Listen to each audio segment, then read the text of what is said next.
Hello agents, in this video we're going to discuss the Arankino watch. We did a video about this when it first unlocked, just showing you guys. I'm going to go a little bit more in detail now. I'm going to discuss the fastest way to level these shade levels up.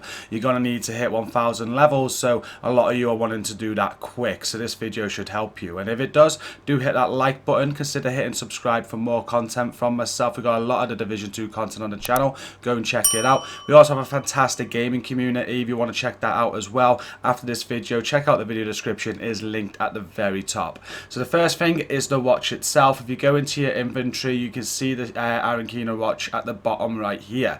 Hover over it, it'll give you your shade level. Mine is currently 81, and it tells you what you're working towards next. You see I'm working towards the defensive stats there.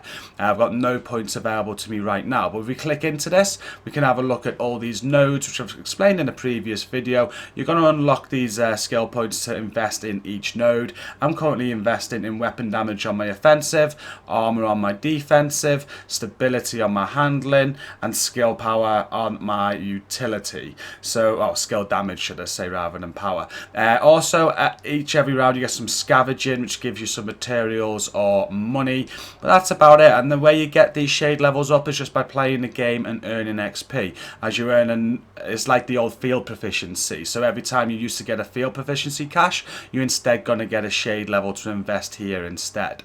Once you fill this out and you've got all 1000 levels done and everything's at 50, that's when you're going to be able to make your most optimized builds. So that's something to think about as well, because at the minute when you're looking at like crit hit chance and stuff like that, you've got a cap of 60.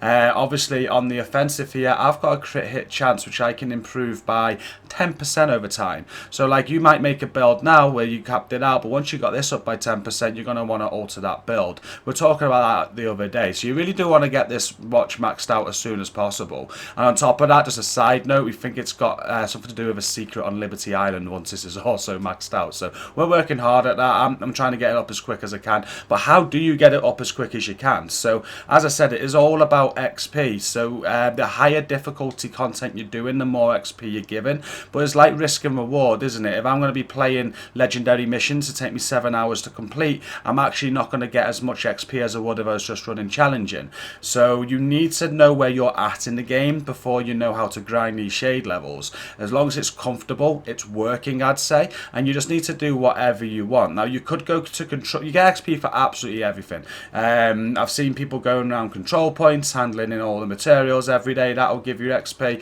But what the way I found the most quickest way to do XP is to go over to a mission like the tombs or anything that you enjoy. Set your difficulty to challenging. That seems to be our point which we find it very comfortable and we can get through things quickly. Obviously I'll earn more XP on heroic, so if you're very comfortable at that, put it at that, but put it on challenging. And not only that, if you fast travel over to, I might be able to do it here actually, yeah, you can put directives on as well. Now each directive you put on a mission is going to give you a 25% boost in XP. So again, our most optimal sort of like grind for XP at the minute would be challenging missions, and we throw Fog of War on and we throw no regen on. We don't seem to have any problems with that, and that's given us 50% XP per mission.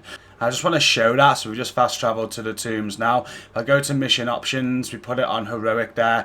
I've got the world difficulty set, so I can't change it at the minute. I'd ideally have challenging. As you can see for challenging there, it's 293,000 XP for the normal completion. With the two directives there, I'd up that by 50%. With a heroic again, 366,000 per mission. Again with 50% increase with the two directive I mentioned. And you can see here, as when I knock these on, it'll say plus 25% XP, plus 25% XP again to give me 50, and that's changed the mission now to 550,000 on completion. So as I said a little bit earlier on in the video, you do need to like match risk with reward if you are just grinding the levels, because heroic might take you twice as long to complete than a challenging, which means you could get 2 challenging missions in the time that you get 1 heroic done. And if that is the case, then you want to be grinding challenging missions, because you're obviously going to be earning more XP.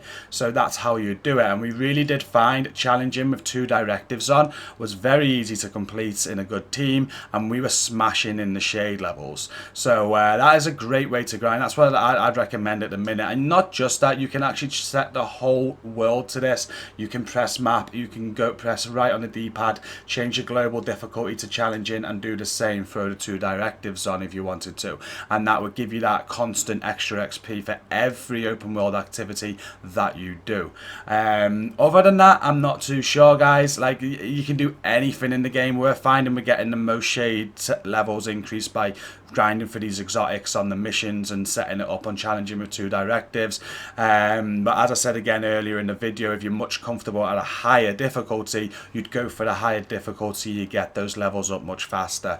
But that is the end of the video. I just wanted to discuss that and how we're grinding out our levels, just for those that are asking. Again, if you did like the video, hit that like button. Consider hitting subscribe for more content from myself. We're at 14,000 subscribers now. The aim was 20,000 by the end of the year, and at this rate we're going to absolutely smash it. I appreciate all the subs. Don't forget to check out that link at the top of the video description now to take you to our community. It's a great place. You're really going to enjoy it there. Come and check us out. Until the next video, thank you for watching this one, and peace out.